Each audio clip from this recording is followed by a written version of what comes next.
जय श्री कृष्ण। एक बहुत ही मनोहर कथा है कि एक बार श्री हरि भगवान अपने एक कंजूस भक्त की परीक्षा लेने के लिए धरती पर आगमन करते हैं और वह व्यक्ति इतना कंजूस रहता है कि उसके घर से महज 10 से 15 किलोमीटर की दूर में माँ गंगा प्रवाहित हैं। फिर भी वो कई साल बीत गए हैं, वो दर्शन करने नहीं पहुंचा है, स्नान करने नहीं पहुंचा है। तो उसकी पत्नी एक दिन कहती है कि इतने पास होते हुए भी गंगा मैया की कृपा लेने तुम कभी नहीं पहुंचे, तो क्यों ना आज चले जाओ। प्राणी स्वभाव जैसा होता है, उसे भी उस दिन लगा कि हाँ, सही तो कह रही है उसकी पत्नी। वो मन में विचार करता है, सोचता रहता है कि तभी उसकी पत्नी बोलती है, कितना सोच विचार क्यों कर रहे हो। यदि तुम्हें लग रहा है कि पैसे लग जाएंगे, पैसे खर्च जाएंगे, तो तुम पैदल ही चले जाओ। दूर ही कितना है हमारे घर से।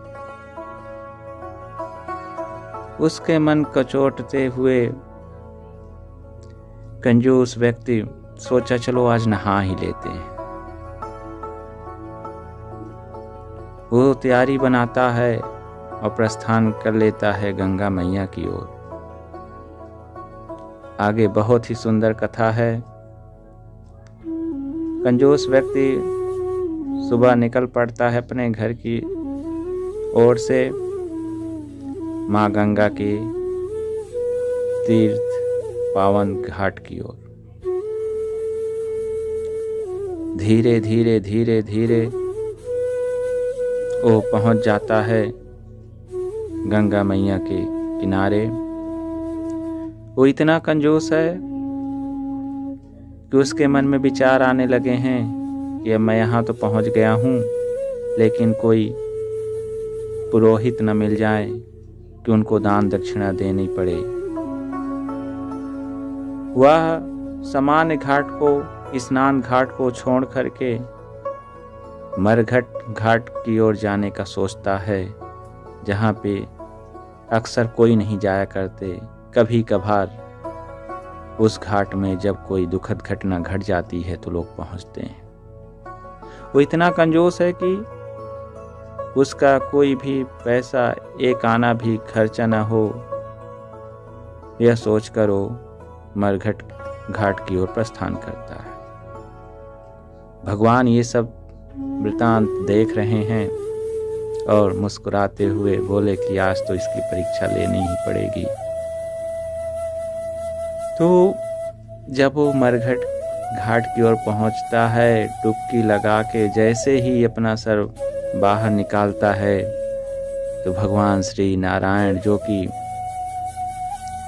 एक ब्राह्मण वेश में हैं, कहते हैं, जय हो जजमान की, जय हो जजमान की। वो कंजूस व्यक्ति सोचता है कि अब यहाँ कौन आ गया, कहाँ से पंडित महाराज आ गए, मेरी तो सबकी अधराए पे पानी फिर गया। फिर वो मन पे पत्थर डाल के सोचता है, चलो अब आ ही गए तो मेल मिलाप कर ही लेते हैं। भगवान ये सब बखूबी समझ रहे थे, उसके मन की बात भी समझ रहे थे। भगवान भी सोच रहे थे, आज अच्छा मौका है, चलो इसकी परीक्षा ले ही लेते हैं।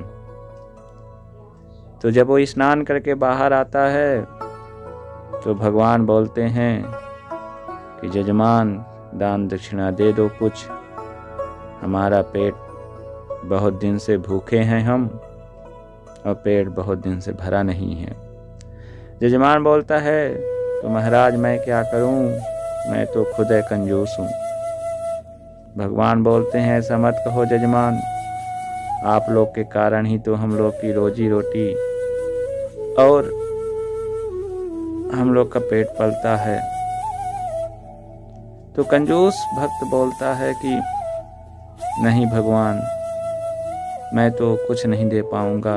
भगवान सारी बात समझ रहे थे, तो उन्होंने कहा कि हम बहुत संतोषी ब्राह्मण हैं, आपके पास जो हो और यहाँ ना भी हो तो आप बाद में भी दे सकते हैं, बस उसको संकल्पित कर लीजिए, क्योंकि हम बहुत संतोषी ब्राह्मण हैं।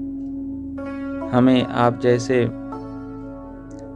जजमानों के कारण ही दिन बिताने का अवसर मिलता है और जीवन यापन भी चलता है हमारा। भगवान भी हट पे लगे रहे, वो भी अपने जिन में थे। इधर कंजूस व्यक्ति भी लगा हुआ था कि कैसे भी उसके जेब से एक आना भी ना मिले। उस समय ढेला चलता था, तो बहुत मशक्कत के बाद कंजूस ने बोला कि ठीक है, एक ढेला मैं दूंगा, लेकिन अभी नहीं, घर आना पड़ेगा आपको। तो भगवान बोलते हैं चलो हो गया, संकल्प लो, फिर मैं आके ले लूँगा। तत्पश्चात कंजूस भक्त जो कि संकल्पित कराता है एक ढेला का, और संकल्पित करा के वो घर की ओर प्रस्थान करता है, और सांझ ढलते ही वो घर पहुंचता है। तो अपनी पत्नी को बोलता है आज मैं बहुत थक हार गया हूँ, सुबह से लेकर शाम तक बस जाना आना रहा। इतना ही वो कह पाता है कि पीछे से भगवान वत्सल आ जाते हैं और वो कहते हैं कि जय हो जजमान की।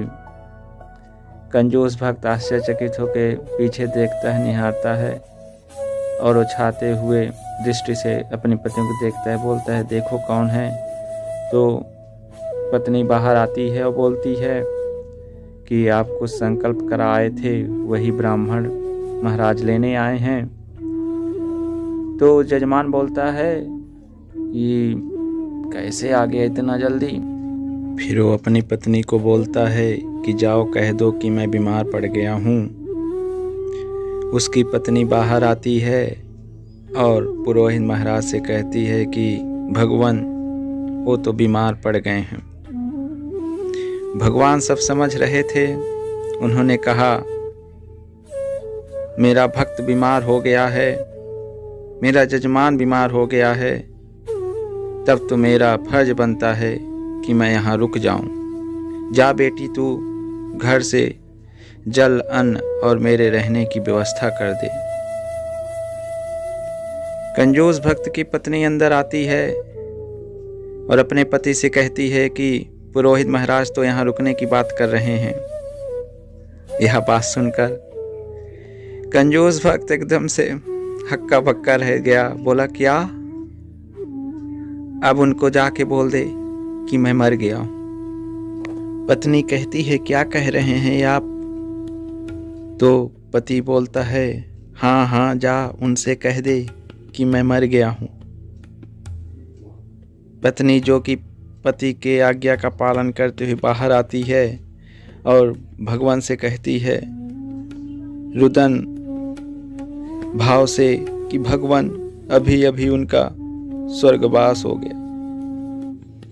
भगवान मन ही मन बहुत मुस्कुराए और बोले आज तो इसने हद ही कर दी। वो और तटस्थ हो गए और बोले कि अब तो मुझे रुकना ही पड़ेगा। इसका अंतिम संस्कार करने के तत्पश्चात ही मैं अब यहाँ से जाऊंगा। जा बेटी, सब क्रियाक्रम की तैयारी करो। इतना ही भगवान ने कहा था कि वो रोती बिलखती फिर अंदर आई और अपने पति से बोलती है कि वो तो महाराज बोल रहे हैं कि तुम्हारे अंतिम संस्कार की तैयारी की जाए और जो भी सामग्री हो वो ला के उनको दे दी जाए। वो तुम्हारा अंतिम संस्कार करने के पश्चात ही यहाँ से विदा लेंगे। कंजूस भक्त इतना कंजूस था कि वो यह तय कर लिया कि वो मरने का नाटक कर लेगा, लेकिन वो एक ढेला नहीं देगा भगवान को। पुरोहित महाराज को एक ढेला नहीं देगा। तो आगे यूं होता है कि वो शमशान घाट तक पहुंच जाता है। भगवान अपने साथ उसको ले जाते हैं, चिता सजाते हैं, और जब अग्नि देने के लिए होते हैं, कंजूस भक्त इतना ढीठ है जो कि अग्नि देते वक्त भी वह एक ढेला न दे, इसके लिए चिता सैया पे लेटा हुआ है। तब भगवान थक हार के बोलते हैं कि बड़ा ढीठ है, इसको चलो अब कुछ कान में बोल देते हैं, शायद अकल आ जाए। तो भगवान श्री हरि बोलते हैं कि अरे नादान, मैं भगवान हूँ, स्वर्गलोक से आया हूँ, तेरी परीक्षा लेनी थी। चल तू जीत गया, मैं ही हार गया, मांग ले तुझे जो मांगना हो। ये सुनकर कंजूस ब्राह्मण चिता सैया पे उठ बैठता है और बोलता है, यदि तुम सचमुच में ही भगवान हो तो मुझे आगे वरदान दो कि जो मैं मांगूंगा वो आप दोगे, मुकरोगे नहीं। भगवान सब समझ रहे थे कि ये क्या मांगने वाला है। बोले हाँ ठीक है, तू मांग ले, तू जो मांगेगा वो मैं दूंगा। तो बोलता है नहीं, ऐसे नहीं, पहले आप संकल्प लो कि जो मैं मांगूंगा आप देंगे। तो भगवान संकल्पित हो जाते हैं, संकल्प ले लेते हैं कि जो तू मांगेगा दूंगा, चल तू मांग तो सही। तो कंजूस भक्त बोलता है कि हे भगवान, मुझे आप वही एक ढेला जो कि मैंने संकल्प कर रखा था कि आपको दूंगा, बस वही वापस दे दीजिए। तो भगवान बोले तथास्तु, और वहां से विदा हो चले। और मन ही मन बोले वाह रे कंजूस, वाह रे कंजूस भक्त। बोलिए श्री कृष्ण महाराज की जय। जय जय श्री राधे कृष्ण। भक्तों, आपको जो ये कथा अच्छी लगी हो तो कमेंट बॉक्स पे जरूर लिखें, ताकि मैं आपके लिए एक और ही मनोहर कथा लेकर उपस्थित हूँ। जो हमारे वेद पुराणों की कथा है वो अक्सर आप लोगों ने कई श्री ऋषि मुख से सुन रखा है, जो कि हमारे सौभाग्य की बात है। मैं भी प्रयास कर रहा हूँ कि अपने वेद पुराणों की कथा को आप तक पहुँचा सकूँ। जय श्री राधे कृष्ण।